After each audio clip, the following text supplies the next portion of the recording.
Hello friends, today we are going to see one of the another experiment which is done by from 6th class students, that is Piyush, Shahid and Puneet.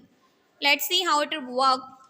Here he made a room heater in which they connected two bulbs and one DC motor, or you can say a fan. Let's see how it works. One of the student will do that. Yes, Piyush, get up and connect this. Firstly, he connected some wires to the switchboard, and in which we are on the bulbs. Okay, and next one he um connected a charger. Either you can use a battery, but charger is more preferable. He connected a charger from these wires. Now he put it in a switchboard.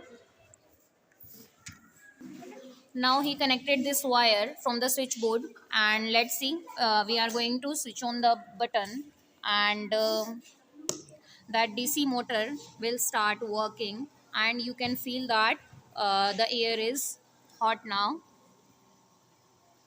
This is working properly.